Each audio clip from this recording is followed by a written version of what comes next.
Olá, boa tarde, paz do Senhor. Hoje, domingo, dia 7 de março de 2021, domingo que o Senhor já nos deu, já preparou, já concretizou sobre a minha vida, sobre a tua vida, sobre a nossa casa, a nossa família. Hoje é dia de ceia, né? É o primeiro domingo do mês de março, mas já passou uma semana, né? Já estamos a 7 dias do mês de março. Que bênção, né? O Senhor já nos deu o mês de janeiro, já nos deu o mês de fevereiro e já estamos em pleno mês de março de 2021.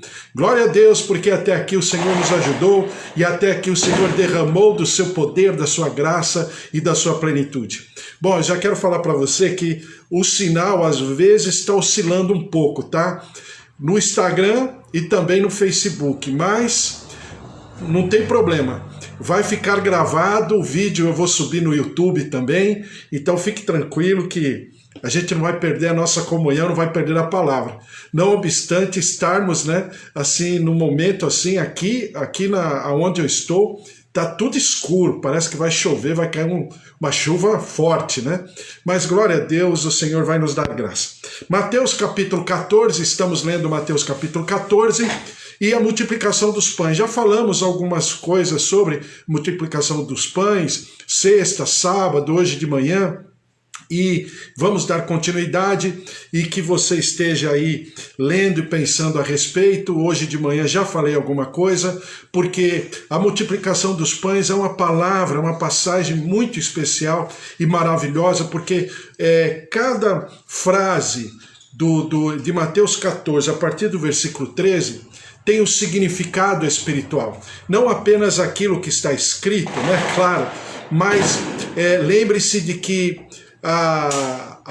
o Senhor Jesus, as palavras do Senhor Jesus, nem sempre são óbvias, mas é necessário de uma revelação espiritual. A Bíblia chama isso de mistério. Na verdade, não é mistério, porque a palavra de Deus ela tem que se auto-explicar, né? Mas não é mistério, mas é uma revelação espiritual. Quer ver? Então nós vamos ler e a gente vai conversando a respeito. Diz assim a palavra do Senhor.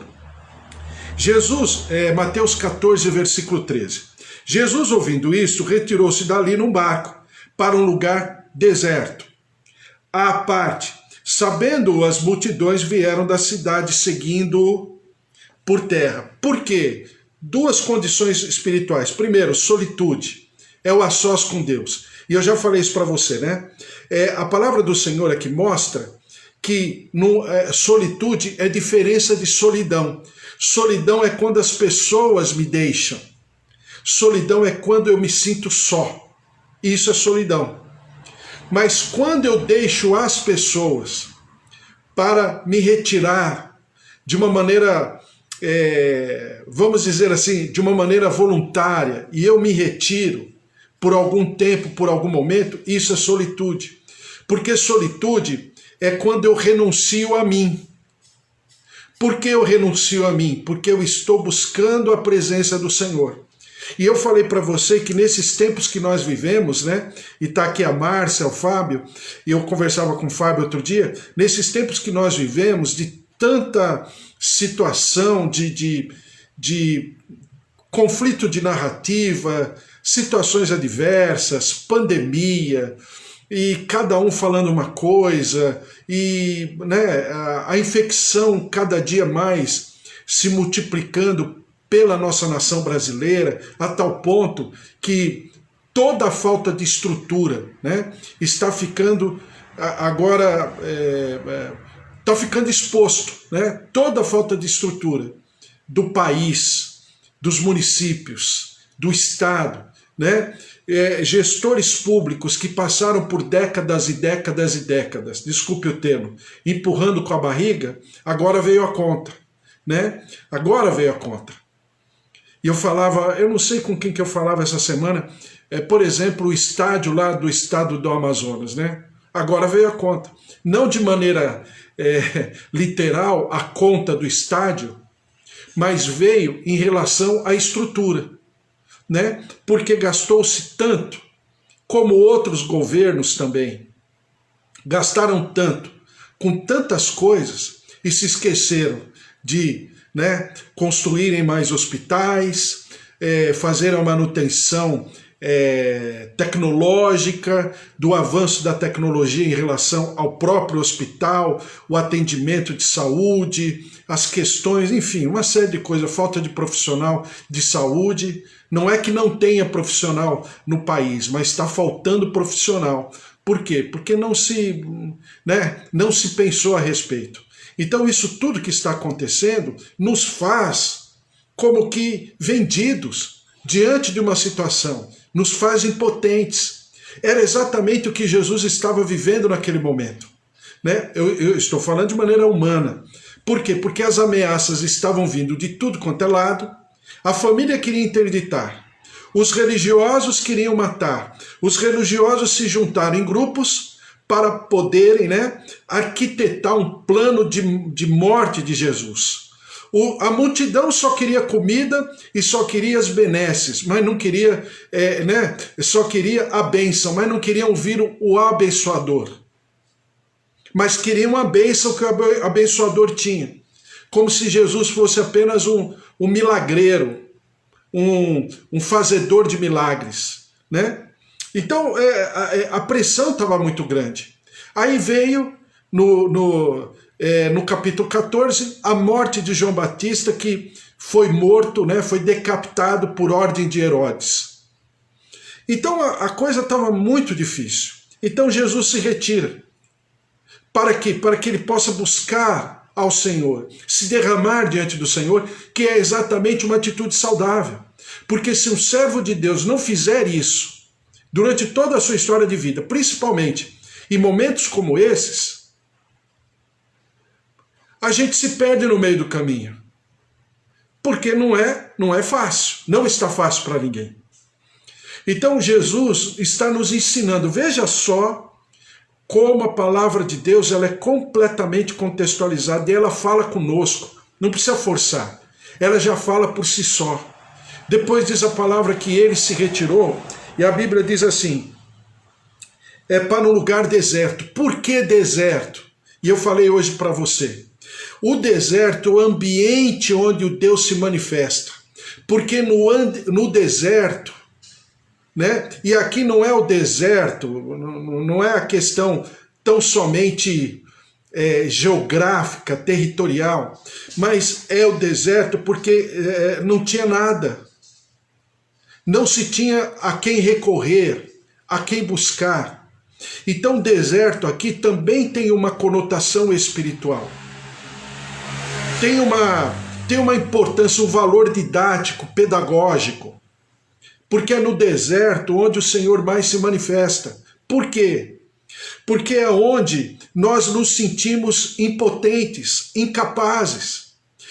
Humanamente falando, era como possivelmente Jesus estava se sentindo, humanamente falando, incapaz. Porque eram muitas frentes, eram muitas vozes contrárias.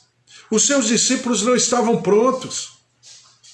E a pressão estava muito grande, sem contar a pressão espiritual, com certeza. Então ele se retira para o deserto, porque é no deserto que ele iria, por incrível que pareça, encontrar alimento. Mas só que a multidão o segue. E possivelmente por uns 8 quilômetros ele entra no barco, o barco se afasta da margem e a multidão vai seguindo a Jesus pela margem, e Jesus na embarcação, e não estava conseguindo se livrar da multidão. Mas a palavra do Senhor diz que o Senhor se compadeceu. E um evangelho diz que ele viu aquela multidão como ovelhas sem pastor. Outro evangelho diz que Jesus o socorreu na aflição. Por quê? Porque eles queriam cura, eles queriam libertação. Mas a palavra do Senhor também diz que, como bom pastor do Salmo 23, ele os ensinou, mesmo em toda aquela adversidade. E a palavra do Senhor fala de que Jesus ali se mostrou presente, como instrumento de Deus na vida de mais de 20 mil pessoas, se nós formos contar homens, jovens, mulheres, crianças, adolescentes, tem mais de 20 mil pessoas. Então esse momento da multiplicação fala muito conosco. Por quê? Porque o deserto é o ambiente que as coisas se multiplicam. E agora, já que eu falei muito sobre, muitas coisas aqui sobre esse texto, sobre a cultura, o momento, a Bíblia fala 5 pães de cevada e 2 peixinhos, porque a cevada era uma cultura, era um produto inferior ao trigo. Então o pão de cevada, pelo menos naquela época, não tinha um sabor muito bom. Não se tinha um pãozinho com qualidade boa, porque não era trigo, era cevada. Então, possivelmente, aqueles 2 peixinhos estavam na mão daquele garoto, porque era para ajudar a engolir o pão, porque não era uma comida fácil. Mas o peixinho, com certeza, fazia diferença. Então, aquele garoto entregar aqueles pães, os 2 peixinhos, tem uma simbologia espiritual muito forte, que eu quero falar com você rapidamente. Primeiro, o ambiente onde Jesus foi é o ambiente das maravilhas. Por que o ambiente das maravilhas? Porque é o ambiente de Deus. E que ambiente é esse? A Tati, eu estava falando para você outro dia, a Tati e a Amanda são 2 pessoas que sempre estão me perguntando as coisas. E a Tati me perguntou essa semana, ela me perguntou o seguinte: por que você na tua oração se fala, Senhor, livra, abençoa, protege de maneira física, orgânica, mental, emocional? Aí ela perguntou, o físico não é o mesmo que o orgânico? Aí eu expliquei para ela, mas nunca ninguém tinha me perguntado. E achei legal essa pergunta. Por quê? Porque é a saúde física, não é aquela orgânica, mas é a saúde física em relação à minha manifestação como um homem dentro de uma sociedade, dentro de uma situação, de uma família, Por quê? Porque é exatamente o equilíbrio de Jesus Cristo. E Jesus Cristo se manifesta fisicamente. E ele gostava de ser chamado, Você percebe isso, filho do homem. Ou seja, ainda que nós, queiramos ser igual a Deus, agora de maneira negativa, desfavorável, O homem quer ser Deus. Naturalmente falando, o sentimento é ter poder, é ter autoridade, fazer o que ele quer, Mas Deus quer ser homem. E Deus se propôs ser homem. E a Bíblia fala que ele não teve por usurpação ser igual, o ser igual a Deus, Mas esvaziando-se de si próprio. Então é Jesus trazendo esse equilíbrio, mostrando de como o homem deve ser e de como o homem deve se comportar. Primeiro, ele precisa trazer um ambiente divino. Seja feita a tua vontade, assim na terra como no céu. Então, trazer o ambiente divino. O homem, servo de Deus, representante do reino, ele conecta o céu com a terra. Diga assim comigo, o meu ministério é conectar o céu com a terra. Esse é o ambiente de Deus.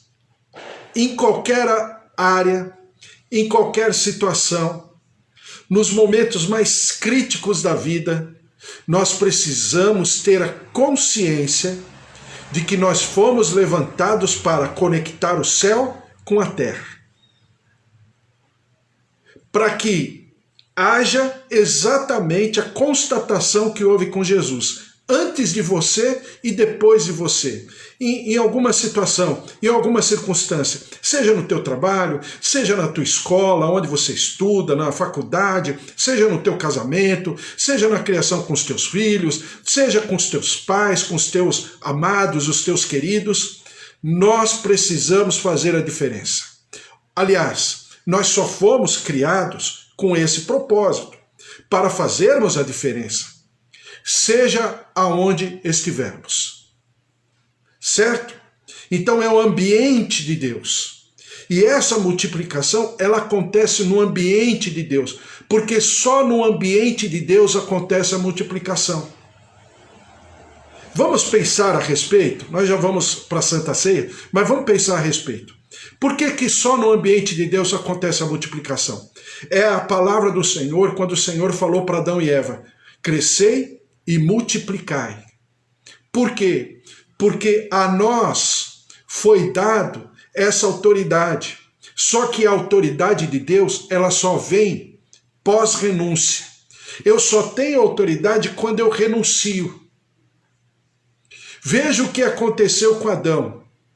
Quando Adão, o Senhor o levou para um sono, a Bíblia fala um sono profundo, e o Senhor lhe tira do seu lado uma costela para formar Eva. Então, no momento, e isso é espiritual também, é Deus falando conosco, porque no momento em que Adão se propôs a descansar, o Senhor lhe preparou uma ajudadora.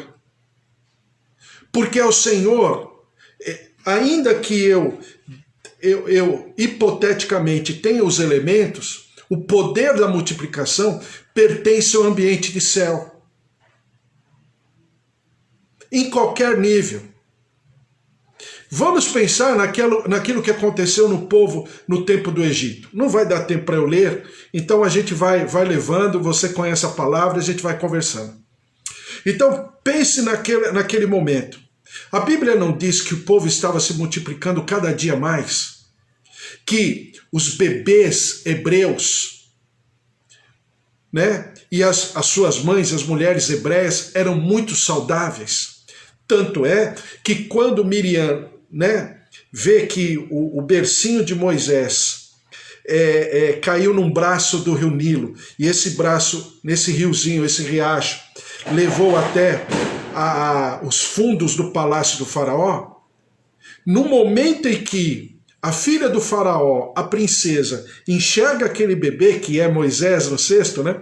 Enxerga aquele bebê no cesto, ela identifica, é um bebê hebreu. Por quê? Tal era o vigor, a vitalidade, o tamanho daquele bebê.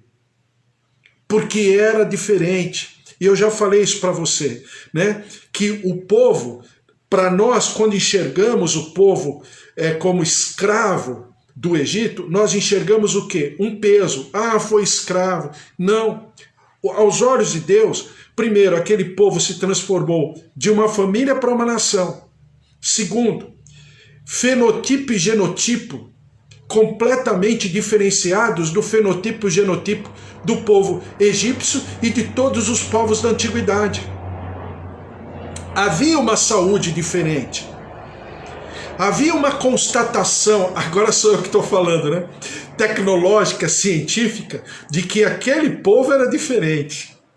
Não tinha OMS, não tinham os infectologistas de plantão, não tinham os médicos, mas é uma constatação bíblica, eu prefiro ficar com ela, de que havia sim um povo preservado.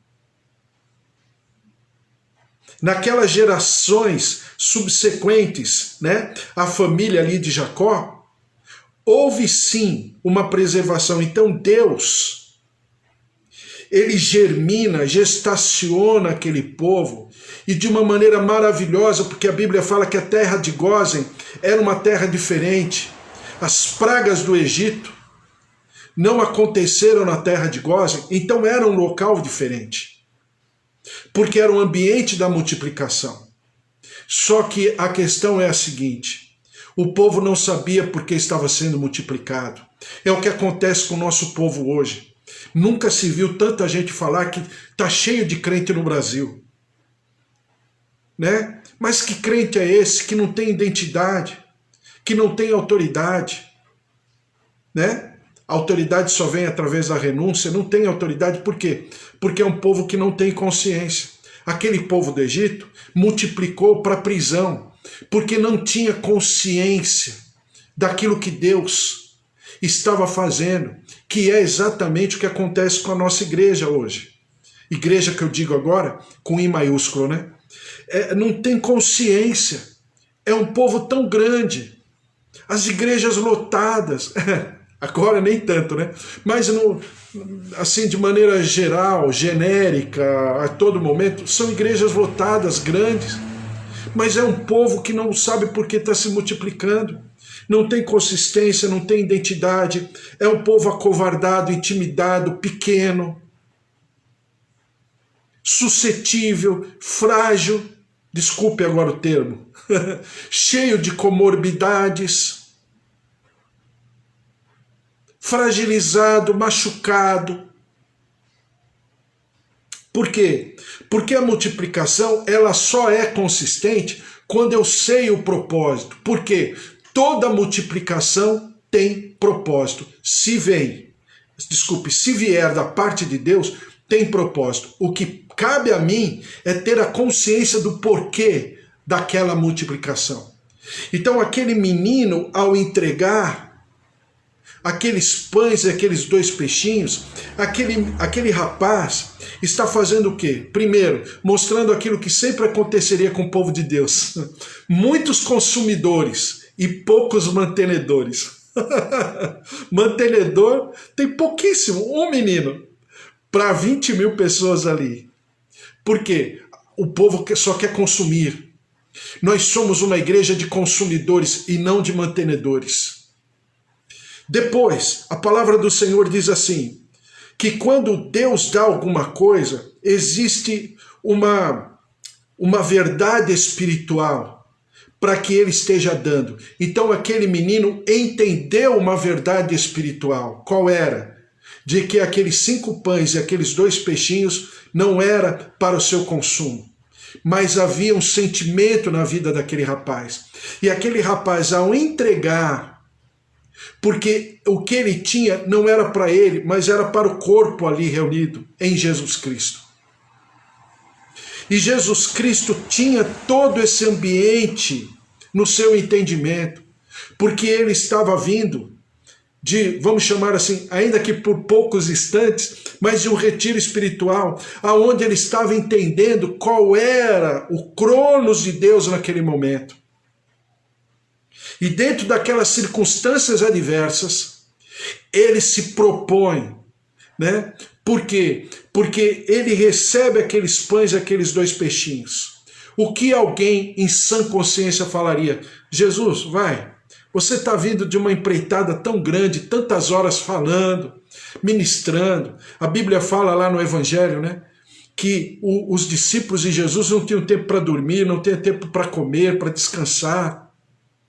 Então, Jesus, pelo menos você. Não. Por quê? Porque no ambiente divino eu não recebo para mim. Eu sou apenas e tão somente um instrumento para entregar para alguém.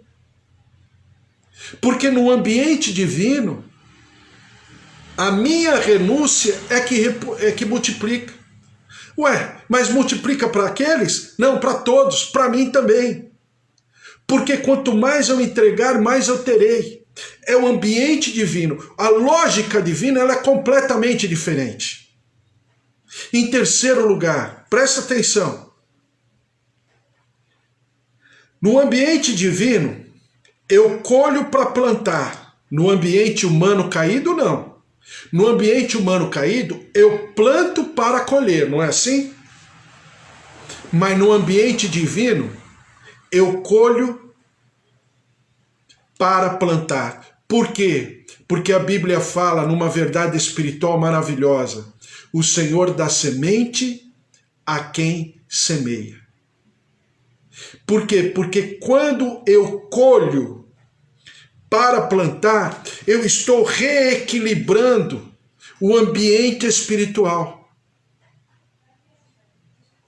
E nós precisamos exercitar e desenvolver essas verdades espirituais. Porque são verdades espirituais, eu tenho que provocar. Ela não é natural, ela é espiritual. Rapidamente aqui. Um dia, já saí da clínica, não estou mais na clínica, né? Mas quando eu estava ali na clínica, a gente ficava na responsabilidade de conseguir e juntar os valores para pagar o aluguel na região onde eu estava, no bairro onde eu estava, aqui na Zona Leste, no Tatuapé, o aluguel é muito caro. E eu tinha que juntar, a gente tinha que juntar 3 mil e poucos reais na época. E não tinha como, não tinha por onde. A situação estava difícil. Então presta atenção como nós temos que desenvolver isso no nosso cotidiano. Não é fácil, não é simples, mas é uma verdade espiritual. E você, como homem, como uma mulher espiritual, precisa entender isso. Presta atenção. Então, o que eu fiz? Tinha um mendigo, eu já contei isso para você, eu chamo de mendigo, mas eu tô até, não é nem mendigo, era uma pessoa que gostava de morar na rua, é diferente, né? Ele gostava de morar na rua, ele estava morando na rua e ele estava ali naquele quarteirão naquele dia. Quando eu passei por ele, eu não tinha os valores, e com todos os valores reunidos do pessoal que estava ali, de nós todos ali, para juntarmos, para pagarmos o aluguel, faltava muito. E uma das pessoas falou assim, olha, eu tenho alguns valores para receber de clientes que estão me devendo, mas possivelmente não vai dar tempo. Já estamos às 3:30 da tarde, o banco fecha às 4 horas, né? São valores que eu teria que entregar, mas eu não estou dando tempo, eu não estou tendo o valor e nem da onde pegar esses valores. Sabe o que eu fiz? Eu falei, eu vou para o banco mesmo assim, é 3:30 da tarde, eu vou para o banco. Vamos ver o que a gente faz. E eu fui para o banco. Quando eu passei naquele rapaz, sabe o que eu fiz? Eu tinha exatamente R$ 50 no bolso. Eu me peguei e falei diante do Senhor, Senhor, é uma verdade espiritual, só que eu preciso viver essa verdade. Não é natural, mas eu vou viver. Eu peguei e entreguei R$ 50 para aquele rapaz. Na hora que o rapaz viu R$ 50 na mão dele, ele me chamava, como é que ele me chamava? Ele me chamava de amigo grandão. Ô, amigo grandão! Ele falou, amigo grandão, o que aconteceu? Você bebeu? Eu falei para ele, você sabe que eu não bebo? Aí entreguei para ele R$ 50 e fui para o banco. Aí peguei lá, o banco era aquele que tem aquela porta eletrônica, esperei fila para entrar na porta eletrônica, para passar, eu passei, peguei a minha senha, olha, não sabia o que ia acontecer, mas é assim que a gente vive. E aí eu tô lá, de repente, faltando 5 minutos para fechar o banco, aquela pessoa vem esbaforida, correndo, pega a senha e falou, o cliente acabou de me pagar, depositou na minha conta, nessa agência e nesse banco. E aí nós pagamos o valor. Por quê? Porque nós temos que invocar um ambiente espiritual, que é exatamente eu e você quando nós somos a conexão do céu e da terra. É para todo mundo? Não. Mas é para aquele que entende, que ele pode invocar, porque ele vive, porque ele é embaixador de Deus, e ele vive o um ambiente espiritual na terra. Me entendeu? Então é um ambiente espiritual. Mas é uma constatação física. Por isso eu preciso ter saúde física para isso. E não é física no sentido físico, é físico no sentido de um ambiente físico, material, né? Então é essa a condição espiritual. Por quê? Porque a lógica no céu é colher para plantar. Não é plantar para colher. Então, todos os ambientes divinos em que os seus servos entenderam isso, foram ambientes que antes colheram para depois plantar. Não é assim que Davi fala em 1 Crônicas 29? Quem sou eu para entregar alguma coisa se tudo vem do Senhor? Olha a verdade espiritual aí.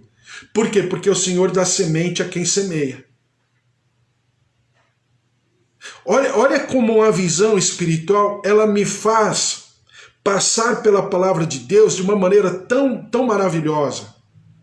Ou, quando o Senhor falou para Isaac, Isaac, não desça até o Egito, fique na terra de Gerar. E a Bíblia fala que Isaac plantou. É lógico que ninguém era louco de plantar com Isaac. Não obstante Isaac ter pessoas, inclusive a sua própria esposa e os seus filhos à época, mas ninguém entrou nessa empreitada. A Bíblia fala que Isaac plantou, no singular, plantou semente, numa terra árida, pior do que a terra que ele estava padecendo de fome. E a Bíblia diz que ele colheu a 30, a 60 e a 100 por um, né? Por quê? Qual a razão? Porque Isaac transformou aquele lugar.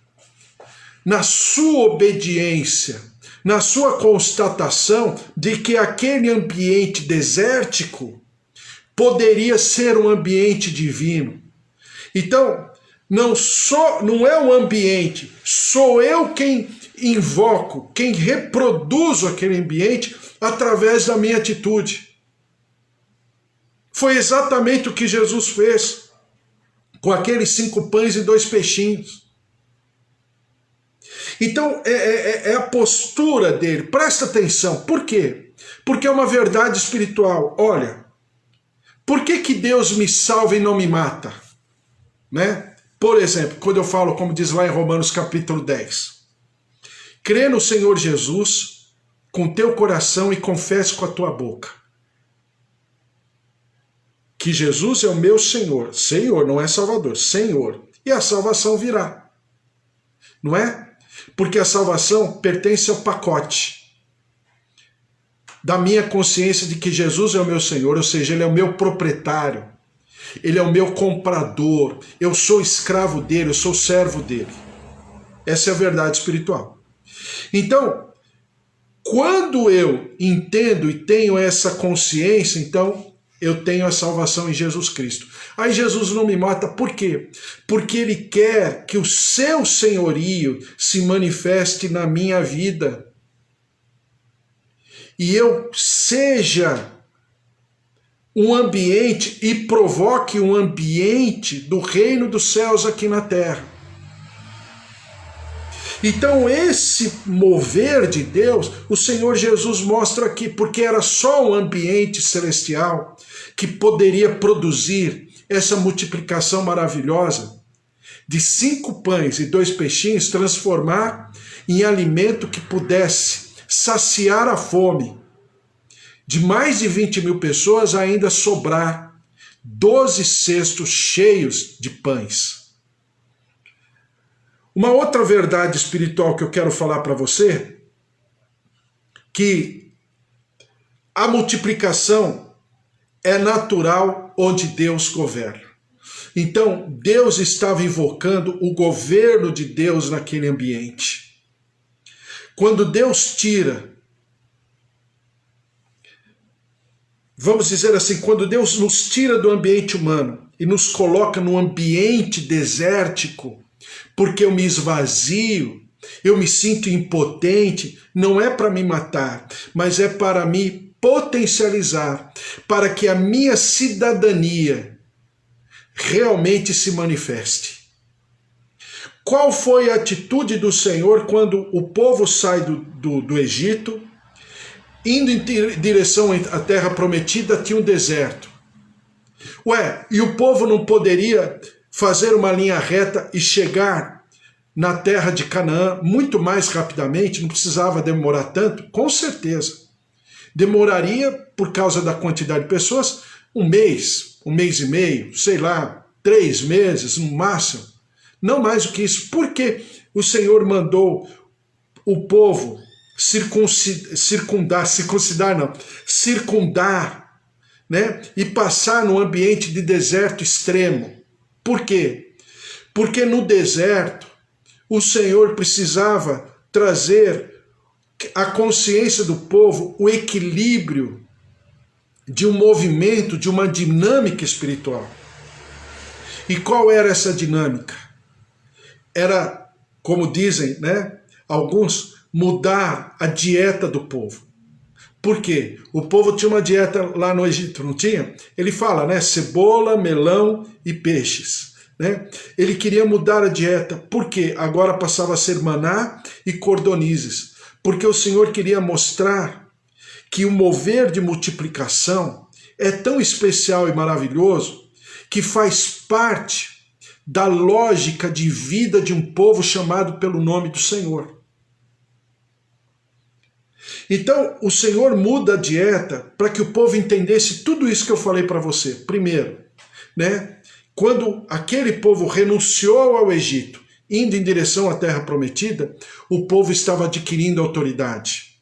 Segunda coisa, quando o povo se propôs a seguir Moisés, ainda que Moisés não tivesse todas as respostas, mas o povo se deixou levar por Moisés, foi quando o povo começou a ter todo o ambiente necessário.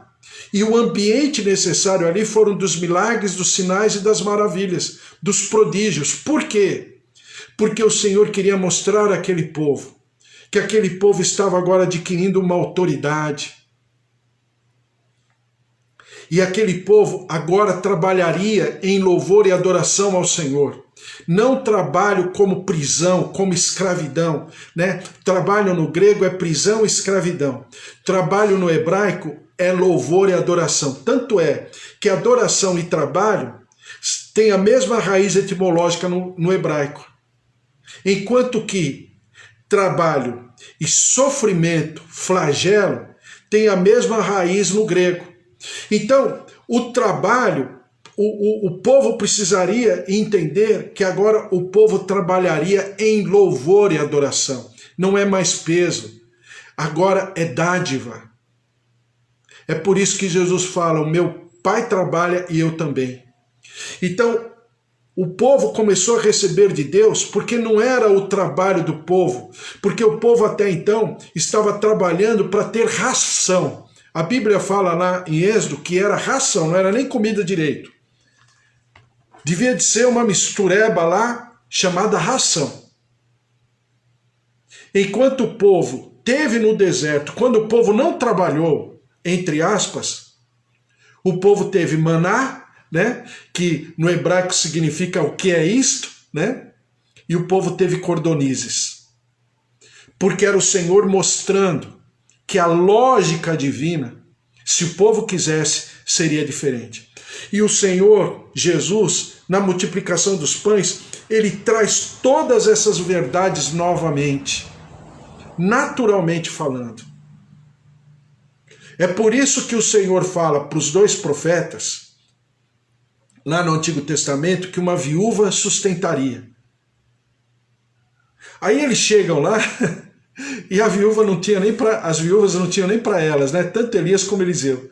As viúvas não tinham nem para elas, quem dirá para sustentar, alimentar o profeta. Mas é exatamente porque o profeta ia com o ambiente profético, com o ambiente celestial. Enquanto as viúvas tinham necessidades, mas só que o ambiente celestial se sobrepunha ao ambiente da necessidade. Foi o que Jesus mostrou na multiplicação. O ambiente celestial que Jesus representava naquele momento estava se sobrepondo à necessidade daquele povo, de pães e de peixes, e de cura, e de libertação, e de palavra de ânimo, de apoio, de palavra de pastoreio, né? de consolo, de conforto. Então aquele ambiente estava sobreposto. Por quê? Era o ambiente que Jesus representava, e você e eu, como representantes celestiais, nós representamos um ambiente que se sobrepõe ao ambiente da adversidade, ao ambiente da controvérsia, ao ambiente da dissensão, da divisão, da confusão, da gritaria, do conflito. Então eu e você, eu não consigo entender como servos de Deus entram no ambiente do conflito. Até de narrativas, veja a rede social. E alguns que representam a igreja, o evangelho, ficam em conflitos. Mas, meu Deus, não está entendendo a visão celestial do que significa um servo de Deus num ambiente como esse. E aí vive o que, né? Por quê? Porque se deprecia. Ele é um representante celestial. Mas ele não entende, não tem consciência. Mas eu estou falando para você que existe uma consciência e que nós precisamos viver essa consciência para que nós sejamos atores, protagonistas numa situação tão adversa como nós vivemos. Porque tudo tem o propósito, e essa multiplicação dos pães era o propósito de Deus através de Jesus Cristo. Como esse mover hoje é um propósito de Deus sobre a tua vida. Você não está por acaso. Você não é acidente de percurso. Existe um sentido para que você esteja vivendo todo esse tempo. Então, nós vamos comemorar, nos alimentar e nos alimentar simbolicamente do verdadeiro alimento, né? E beber simbolicamente da verdadeira bebida, que é Jesus Cristo, a palavra. Lembra que eu falei para você? A palavra não é o que significa a palavra, é quem significa a palavra. A palavra é alguém, não é algo. A palavra é alguém, a palavra é Jesus Cristo, o autor e consumador da nossa fé, em nome de Jesus. Amém? Vamos, virtualmente falando, em comunhão, tomar a Santa Ceia e comemorar exatamente esse momento maravilhoso da morte do Senhor Jesus. Porque na sua morte nós fomos conectados com Ele, para que também, na sua ressurreição, nós pudéssemos, como diz a Bíblia, ressuscitar com Ele. Amém? Glória a Deus. Pega esse pão comigo e fala assim: nem só de pão viverá o homem, mas de toda palavra que procede da boca de Deus.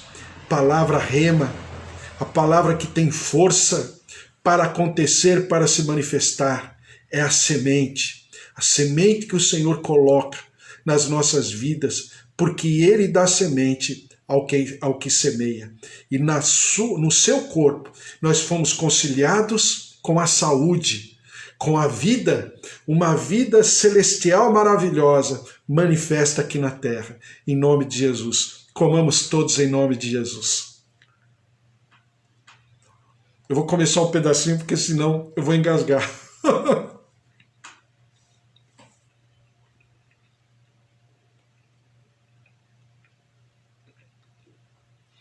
Levanta o teu cálice comigo, o teu copinho com vinho de suco de uva, e fala assim comigo: eu tenho uma aliança de vida, uma aliança celestial em Jesus Cristo, porque Jesus Cristo, autor e consumador da minha fé, Ele me mostrou como fazer.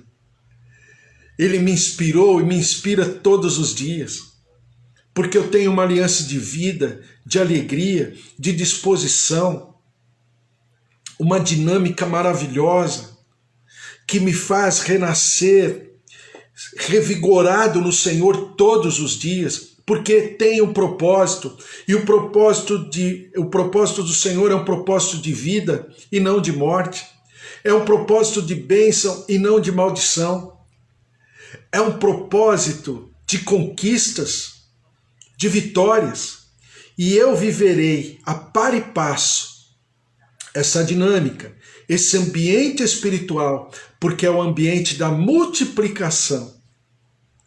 E eu me entrego no Senhor, porque ao me entregar ao Senhor, eu serei uma massa, eu serei um produto para o milagre da multiplicação do Senhor sobre a minha vida, sobre a minha casa, sobre os meus queridos, por onde eu for, eu viverei esse evangelho, a flor da minha pele, porque a vida venceu. Onde está, ó morte, o teu aguilhão? Onde está, ó morte, a tua vitória? Vencida foi a morte pela vida, tragada foi a morte pela vitória, e o meu Redentor vive. Bebamos em nome de Jesus. Glória a Deus. Amém. Ao Senhor todo louvor, toda honra e toda glória. Vamos orar, colocar essa palavra, nossas vidas diante do altar do Senhor, nossos familiares, em nome de Jesus. O Vitor que está aqui. Tudo bem, Vitor? Deus abençoe. Eva, familiares, Vitor, sua esposa, filhos, né? Tem um casal de filhos bonito, maravilhoso. Deus abençoe. Jailde também, sua casa, sua família. Bispo Antônio, Deus abençoe. Márcia, Fábio, todos, a casa, as famílias maravilhosas as quais eles representam. Estou orando, né? Pela a Ana Cláudia, pelo José Antônio, né, estão por ter bebê, a Luna por nascer, a glória, a presença, o poder de Deus, né, em nome de Jesus. Alinício, Marcão, lá em Portugal, Deus abençoe, né? Estão em Portugal, moram em Portugal, Deus abençoe a todos e que a graça, a presença, o poder de Deus, meus tios, minhas tias, filhos, netos, sobrinhos, genros, noras, meus pais, seu João, dona Dária, dona Nadir, seu Toninho, bispo Antônio, todos em nome de Jesus, Luiz Henrique, sua casa, dona Efigênia, seu Augusto, filhos, netos, a presença, o poder, o mover de Deus, João, Roseli, Ângela, o Senhor te abençoe, o Senhor te guarde, o Senhor se manifeste poderosamente sobre a tua vida, todos, vamos orar, colocar os nossos pedidos diante da presença do Senhor, para que possamos viver exatamente incorporando essa dinâmica, esse ambiente, essa atmosfera celestial através e sobre as nossas vidas, em nome de Jesus. Vamos orar. Senhor, nosso Deus, nosso Pai, nós te louvamos e te agradecemos por tudo aquilo que o Senhor tem feito, realizado, nossas vidas, nossos familiares, nossas famílias, e impomos as nossas mãos sobre os nossos queridos, em nome de Jesus, toca, visita, pais, marido, esposa, avós, tios, sobrinhos, filhos, netos, a presença, o poder, o mover de Deus, visitando-nos no nosso corpo, no nosso organismo, fígado, rins, coração, artérias, veias, tendões, nervos, ciático, coluna, recebam a vida, ouvidos, olhos, sejam tocados pela presença, pelo poder, pelo mover, pelo Espírito Santo de vida do Senhor. Em nome de Jesus, receba a vida, receba a cura, em nome de Jesus, a plenitude do Senhor sobre as nossas vidas, nossas casas, nossas famílias, para que sejamos realmente esses cidadãos celestiais. E o ambiente profético maravilhoso, celestial, se mova sobre através das nossas vidas, por onde formos. A presença, o mover de Deus, Senhor, nós te clamamos pelo nosso país, pelo nosso povo brasileiro. Tem misericórdia, a tua cura, a tua saúde. Venha sem detência e pela tua compaixão, Senhor, possa tocar vidas, famílias, pessoas enlutadas, tragédias, situações, dificuldades, tristeza, angústia. Deus e maravilhas, visita com o teu toque, com o teu mover, com a paz que excede o entendimento, consolando, confortando e também curando, visitando. E nós daremos sempre ao Senhor todo louvor, toda honra e toda glória. Senhor, perdoa-nos como nação, mas também como igreja, como povo de Deus, perdoa-nos, porque nem sempre conseguimos transmitir, traduzir o que significa esse ambiente de céu. E nós, Senhor, também estamos enfermos. E nós nos colocamos, ó Deus, para que sejamos curados no nosso emocional, no nosso temperamento, nos nossos sentimentos. E que o Senhor nos cure e nos restaure, sare a nossa terra. Ó Deus, trazendo de uma compaixão, de uma misericórdia, curando, visitando, libertando. E nós daremos sempre ao Senhor todo louvor, toda honra e toda glória, em nome de Jesus. Amém. Amém. Glória a Deus, que o amor de Deus Pai, a vida vitoriosa em Jesus Cristo e as consolações do Espírito Santo da promessa estejam sobre a tua vida, a tua casa, a tua família, os teus queridos, em nome de Jesus. E nunca te falte a unção, o mover, a constituição da vida abundante em Jesus Cristo. E ninguém pode te separar do amor de Deus, não, ninguém. Porque o amor de Deus, ele está amalgamado em você, em Jesus Cristo, o autor e consumador da tua fé. Por isso que você tem aí um finalzinho de domingo maravilhoso, uma semana maravilhosa, um período maravilhoso até a próxima ceia, e que o Senhor se manifeste sobre a tua vida e através da tua vida. Porque se Deus é por nós, quem será contra nós? Se o Senhor é o nosso pastor, de nada nós teremos falta. Sabe por quê? Aquilo que Deus tem por fazer sobre, através da tua vida, é maravilhoso. Em nome de Jesus. Fique na paz. Um beijão para todos. que a presença e o mover de Deus esteja sobre a tua vida. Fique na paz. Tchau, tchau.